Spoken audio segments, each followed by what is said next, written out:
अस्सलाम वालेकुम स्टूडेंट्स, क्या हाल हैं आपके। मेरा नाम है अबरार चौहान। आज हम चैप्टर नंबर 7 के आखिरी 3 क्वेश्चन एक्सरसाइज के करने जा रहे हैं। ये क्वेश्चंस जो हैं ये न्यूमेरिकल्स ही हैं और क्वेश्चन नंबर 19, 20, 21 थोड़े से एक दूसरे से डिफरेंट है। 19 में एज यूजुअल हमने हेस्ला की एप्लीकेशन यूज़ करनी है और एनर्जी ट्रायंगल बनानी है और कैलकुलेट कर लेना है। 20 के अंदर हमने असल में एंथैल्पी ऑफ आयनाइजेशन कैलकुलेट करनी है एसिटिक एसिड की। और क्वेश्चन नंबर 21 के अंदर हमने बॉर्न हेबर साइकिल यूज़ करना है और हमने कैलकुलेट करनी है वैल्यूज़ को। तो चलते हैं हम अपने लेक्चर की तरफ। स्टूडेंट्स, हमारे पास जो डाटा गिवन है क्वेश्चन नंबर 19 के अंदर वो ये है कि ग्रेफाइट और डायमंड जो है वो दो कार्बन की फॉर्म्स हैं, एलोट्रोप्स हैं। तो इन दो एलोट्रोप्स की एंथैल्पी ऑफ कंबस्शन गिवन है, यानी कि ग्रेफाइट को अगर हम जलाएं और अगर हम डायमंड को जलाएं तो दोनों की एंथैल्पी ऑफ कंबस्शन गिवन है। तो दे आर आस्किंग अस कि ग्रेफाइट से डायमंड बनाने में सेम टेम्परेचर पे जिन पे एंथैल्पीज ऑफ कंबस्शन हमने करवाई थी, यानी कि 25 डिग्री पे जो स्टैंडर्ड टेम्परेचर है, तो उस पे हम ग्रेफाइट को डायमंड में कन्वर्ट करें तो कितनी एंथैल्पी चेंज आएगा। आप याद रखिएगा कि इस तरह की इक्वेशंस जो होती हैं उनमें मैंने आपको जैसे कि पहले बताया है कि रिएक्टेंट्स एंड प्रोडक्ट्स, यानी कि हमने ग्रेफाइट को डायमंड में कन्वर्ट करना है, तो रिएक्टेंट्स भी प्रोडक्ट भी जलकर सेम कंबस्शन की प्रोडक्ट्स बना रहे होते हैं। तो हम क्या करते हैं कि इसके एरो इस तरह ड्रॉ करते हैं, यानी कि रिएक्टेंट से प्रोडक्ट बनी, प्रोडक्ट ने कंबस्शन करके वही चीज बनाई जो रिएक्टेंट बना रहे हैं। अपेरेंटली ये इक्वेशन इस तरह सॉल्व होती है। तो समहाउ हम इस पूरे प्रोसेस को लेके चलते हैं और देखते हैं कि कैसे सॉल्व होगा ये।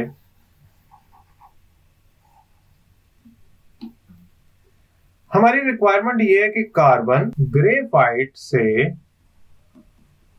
कन्वर्ट हो जाए कार्बन डायमंड के अंदर, लेकिन ये हमारे पास एंथैल्पी ऑफ रिएक्शन या हीट चेंज रिक्वायर्ड है। लेकिन हमारे पास गिवन कुछ और चीज है। गिवन ये है कि ग्रेफाइट को अगर ऑक्सीजन की प्रेजेंस में जलाया जाए तो इट फॉर्म्स, यानी कि मैं अगर प्लस ऑक्सीजन या यहां लिखने की बजाय, ताकि कंफ्यूजन ना हो, कार्बन को ऑक्सीजन की प्रेजेंस में जलाया जाए तो इट फॉर्म्स कार्बन डाइऑक्साइड, यानी कि enthalpy of combustion of graphite हमारे पास गिवन है, ग्रेफाइट। और अगर मैं डायमंड को जलाऊं तो वो भी कार्बन डाइऑक्साइड ही बनाएगा, डेफिनेटली ऑक्सीजन से रिएक्शन करके, और उसकी enthalpy of combustion for diamond given है। अब अपेरेंटली हमारे पास ये पाथ्स गिवन है, तो अगर मैं इसको थोड़ा सा पाथ्स को रैशनलाइज कर लूं तो मैं ग्रेफाइट से होता हुआ डायमंड पे जाऊंगा और डायमंड को जला के कार्बन डाइऑक्साइड बनाऊंगा, या ग्रेफाइट से डायरेक्ट कार्बन डाइऑक्साइड बना सकता हूं। It means apparently carbon dioxide is a final product जो इन दो पाथ्स की बन रही है। ये बना ले पाथ नंबर 1, ये बना ले पाथ नंबर 2, या रूट नंबर 1 रूट नंबर 2। तो पाथ नंबर 1 की वैल्यू एंथैल्पी चेंजेस की पाथ नंबर 2 की इक्वल होनी चाहिए। पाथ नंबर 1 में जो एंथैल्पी चेंजेस है वो कौन कौन सी गिवन है? Enthalpy change of reaction are plus path number 1, इसमें एक ये गिवन है और एक ये गिवन है, और वो क्या है? Enthalpy change of combustion for diamond. और जो हमारे पास एंथैल्पी चेंज सेकंड वाला है वो है enthalpy change of combustion for path number 2 जो है उसके अंदर enthalpy change of graphite given है। अब हमने फाइंड करना है डेल्टा एच आर, तो डेल्टा एच आर इधर ही रहने दें, और जो हमारे पास डेल्टा एच सी यानी कि एंथैल्पी कंबस्शन ऑफ ग्रेफाइट है उसमें से माइनस कर दें एंथैल्पी कंबस्शन ऑफ डायमंड। तो मैं ऐसा करता हूं, ये दो वैल्यूज माइनस करता हूं। ग्रेफाइट की है -393.51 किलो जॉल पर मोल, यानी कि 1 मोल ग्रेफाइट वन बर्न।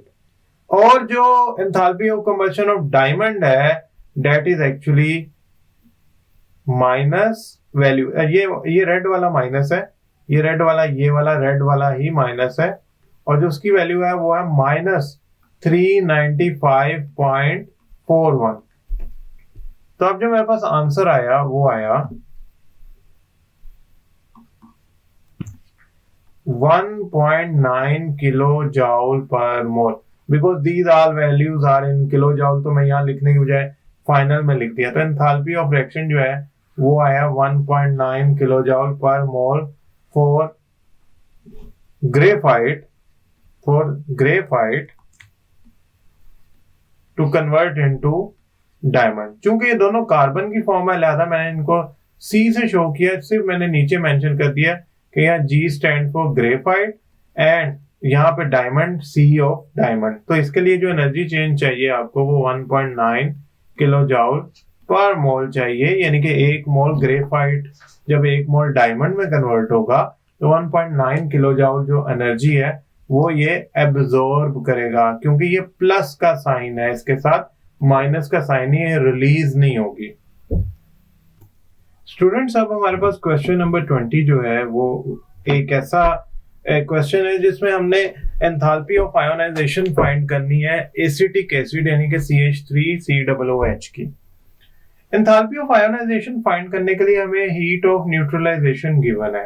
एक स्ट्रॉन्ग एसिड की हीट ऑफ न्यूट्रलाइजेशन हमारे पास जो गिवन है वो है HCl plus sodium hydroxide, strong acid और base, direct to form NaCl and water. Technically सारे का सारा हाइड्रोक्लोरिक एसिड जो है वो हाइड्रोजन आयन और सारी की सारी सोडियम हाइड्रोक्साइड हाइड्रोक्सिल आयन ये आपस में रिएक्ट करते हैं एसिड का हाइड्रोजन आयन और सोडियम हाइड्रोक्साइड का hydroxyl ion to form water. This is actually a neutralisation. ठीक है, यानी कि HCl सारे का सारा आयोनाइज होकर हाइड्रोजन आयन बनाएगा और सोडियम हाइड्रोक्साइड सारे का सारा आयोनाइज होकर हाइड्रोक्सिल आयन बनाएगा। They will completely ionize each other from water। इस दौरान जो इनकी एंथैल्पी है -57.3 किलो जॉल पर मोल है।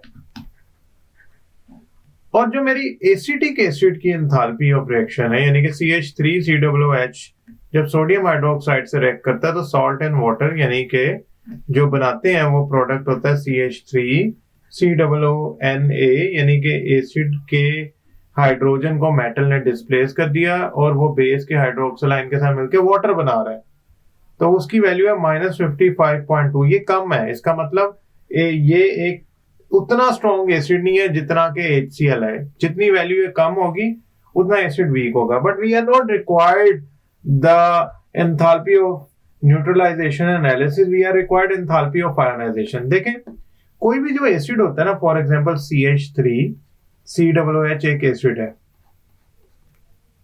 ये पहले क्या करता है, एक्वस सॉल्यूशन के अंदर आयोनाइज होता है और बनाता है CH3COO- और H पॉजिटिव। क्योंकि आयोनाइजेशन का प्रोसेस रिवर्सिबल होता है, लिहाजा मैं यहाँ पे ये निशान लगा देता हूं और ये लिख देता हूं एक्वस। देन ये रिएक्ट करता है, देन इसका ये जो हाइड्रोजन आयन है ये बेस के साथ रिएक्ट करता है, बेस के हाइड्रोक्सिल आयन के साथ, और फॉर्म करता है वाटर। सो इसका मतलब जो न्यूट्रलाइजेशन का रिएक्शन है ना, जो न्यूट्रलाइजेशन का रिएक्शन है उसमें जरूरी है कि पहले आपका जो एसिड है, एसिड जो है आपका वो पहले हो आयोनाइज ताकि वो प्रोड्यूस कर सके हाइड्रोजन आयन, और फिर वो हाइड्रोक्सिल आयन के साथ रिएक्शन करेगा और इस रिएक्शन के दौरान हीट प्रोड्यूस होगी, हीट ऑफ न्यूट्रलाइजेशन प्रोड्यूस होगी। इस तरह आपका पूरा रिएक्शन कंप्लीट हो जाएगा।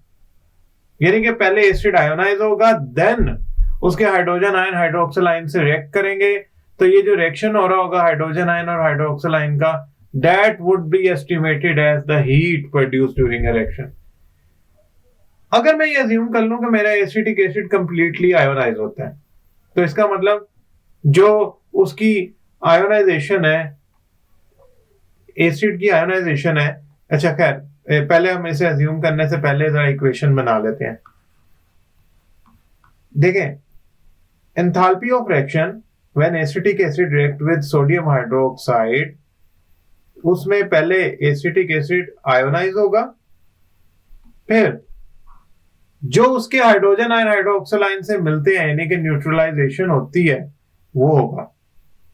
अब डेल्टा H का मतलब है ओवरऑल रिएक्शन में जो हीट प्रोड्यूस होगी। ठीक है, अब मैंने तो आयोनाइजेशन वाली वैल्यू फाइंड करनी है, तो मैं क्या करूंगा, डेल्टा H आयोनाइजेशन यहां लिखूंगा और डेल्टा H में से डेल्टा H न्यूट्रलाइजेशन यहां लिखूंगा। अब आप कहेंगे सर ओवरऑल एसिटिक एसिड की जो सोडियम हाइड्रोक्साइड से रिएक्शन के दौरान प्रोड्यूस होने वाली हीट है वो तो गिवन है -55.2, और जो न्यूट्रलाइजेशन है इसका मतलब होता है कि हाइड्रोजन आयन हाइड्रोक्सिल आयन के साथ जब मिलेंगे 1 मोल तो वो वाटर बनाएंगे।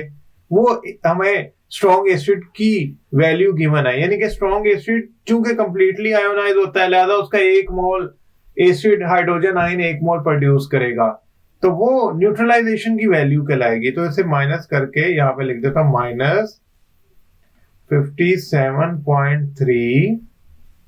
तो मेरा जो आंसर आया फॉर आयोनाइजेशन वो आया 2.1 kilo joule per mole, and this is enthalpy of neutralisation. अब देखें मैं इसको रीएस्टिमेट करता हूं, रिवर्स इंजीनियरिंग करता हूं। मेरी वैल्यू क्यों कम आती है एसिटिक एसिड की? असल में एसिटिक एसिड में जो रिएक्शन होता है वो यूं होता है कि एसिटिक एसिड पहले आयोनाइज होता है, फिर उसके जो आयंस यानी कि हाइड्रोजन आयन बनते हैं वो न्यूट्रलाइजेशन करते हैं बेस के साथ मिलकर।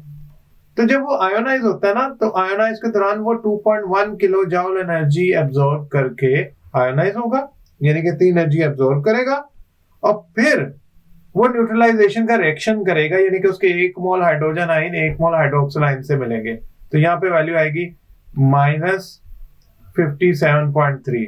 तो आंसर आ गया मेरा जो मुझे चाहिए था -55.2 किलो जाउल पर मोल। ये आ गया ओवरऑल न्यूट्रलाइजेशन रिएक्शन की enthalpy change, heat change. So it is calculated indirectly rather than मैं इसको मल्टीपल इक्वेशन लिख के प्लस माइनस करूं। मैंने इसका एक कॉमन सेंस यूज करते हुए इसे कैलकुलेट किया। Now last question, question number 21। Student इस क्वेश्चन के 3 पार्ट्स हैं। पहली बात तो ये है कि explain what is meant by following terms, atomization energy and lattice energy.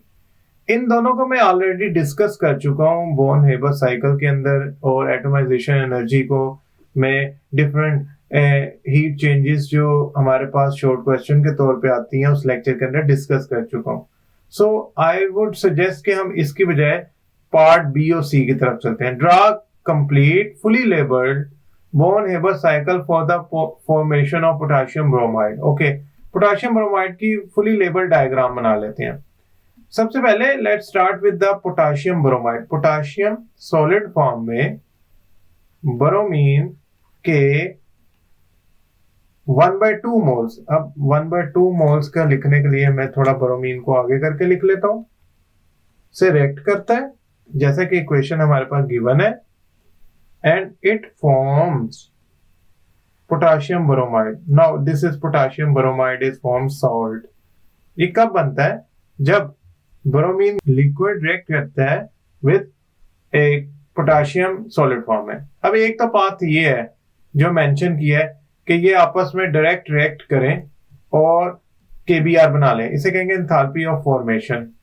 दूसरा बात क्या है? दूसरा बात ये है कि पहले पोटेशियम एटोमाइजो आयोनाइजो, ब्रोमीन एटोमाइजो आयोनाइजो, फिर वो लैटिस एनर्जी रिलीज करके केबीआर सॉलिड लैटिस बना दें। अब ये जो एंथैल्पी ऑफ फॉर्मेशन है ये हमारे पास, खैर दूसरा पार्ट जनरेट करने से पहले एंथैल्पी ऑफ फॉर्मेशन की वैल्यू लिख लें, -392 किलो जॉल पर मोल। पोटेशियम पहले एटोमाइज होगा, यानी कि पोटेशियम सॉलिड फॉर्म से जाएगा पोटेशियम गैसियस फॉर्म में। एनर्जी कितनी एब्जॉर्ब करेगा? +90। फिर वो क्या करेगा? दोबारा एनर्जी एब्जॉर्ब करेगा पोटेशियम गैसियस आयन और कन्वर्ट होगा potassium ions, potassium gaseous atom potassium gaseous ion के अंदर कन्वर्ट होंगे एनर्जी एब्जॉर्ब करके, जिसे आप आयोनाइजेशन एनर्जी कहते हैं, और वो गिवन है हमारे पास 420। अब ये हमारे पास गैसियस आयन बन गया पोटेशियम का, जो गैसियस ब्रोमाइड आयन के साथ मिलके लैटिस एनर्जी रिलीज करके केबीआर बना सकता है। तो हम क्या करते हैं? ब्रोमीन को एनर्जी देते हैं। तो ब्रोमीन का जो हाफ मोल है लिक्विड स्टेट में, वो एनर्जी गेन करके ब्रोमीन गैसियस एटम बना लेगा। कितनी एनर्जी गेन करेगा वो लिखी हुई है +112। अब ये जो ब्रोमीन गैशियस एटम है ना, ये इलेक्ट्रॉन गेन करेंगे, लूज नहीं करेंगे, तो इनकी इलेक्ट्रॉन अफिनिटी होगी, यानी कि वो नीचे की तरफ आएंगे बजाय ऊपर जाने के, क्योंकि ये एनर्जी जो है वो रिलीज करेंगे, लूज करेंगे, गेन नहीं करेंगे, क्योंकि अब ये इलेक्ट्रॉन जो है वो गेन कर रहे हैं, लिहाजा वो एनर्जी रिलीज करके इलेक्ट्रॉन इनमें ऐड होगा।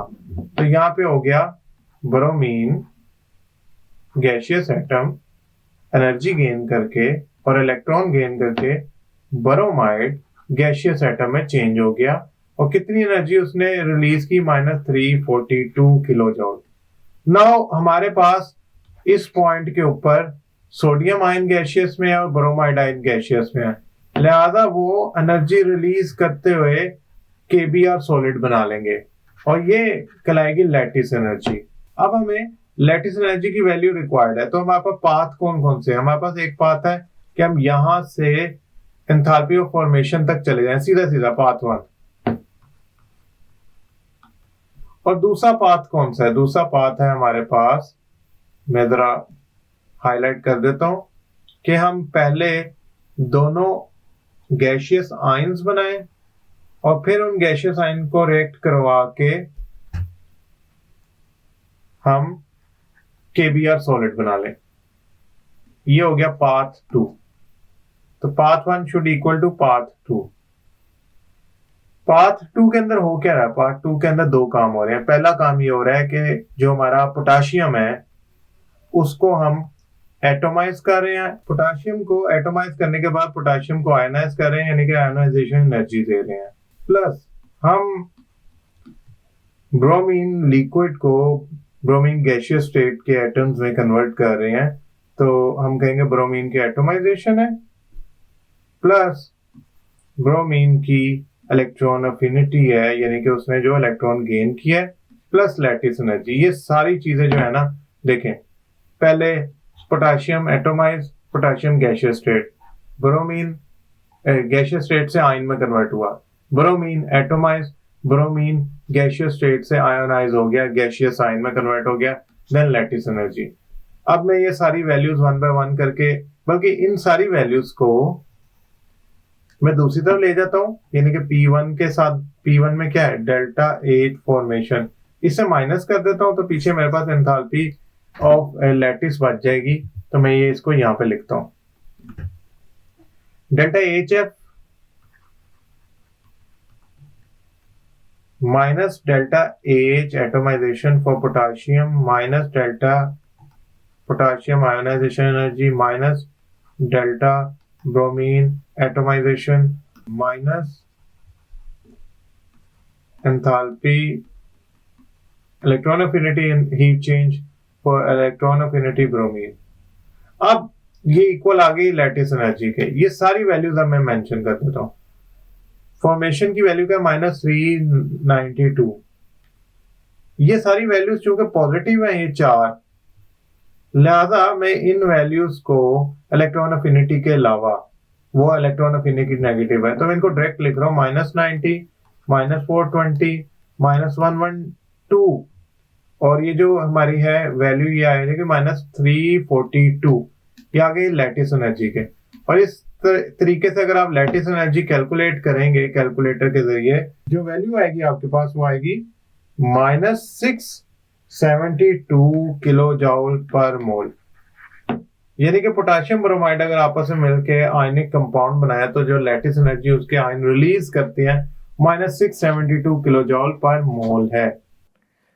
स्टूडेंट्स, आपको अंदाज़ा हो गया होगा कि हेस लॉ की एनर्जी ट्रायंगल बनाकर हम कितनी अननोन वैल्यूज़ को आसानी से कैलकुलेट कर सकते हैं, और एसिटिक एसिड की एंथैल्पी जो आयोनाइजेशन की है वो भी कैलकुलेट किस तरह की जाती है, और आखिरी जो हमारा क्वेश्चन था बॉर्न हेबर साइकिल वाला, वो भी कैसे कैलकुलेट किया। याद रखिएगा, बॉर्न हेबर साइकिल असल में हमें लैटिस एनर्जी की कैलकुलेशन में हेल्प करता है। ये बात मैं बार बार इसलिए आपको बॉर्न हेबर साइकिल से रिलेटेड लेक्चर्स में बता रहा हूँ क्योंकि समटाइम ये MCQ भी आ जाता है। आई होप ये आपको लेक्चर समझ आया होगा। नेक्स्ट लेक्चर तक के लिए अल्लाह हाफिज़।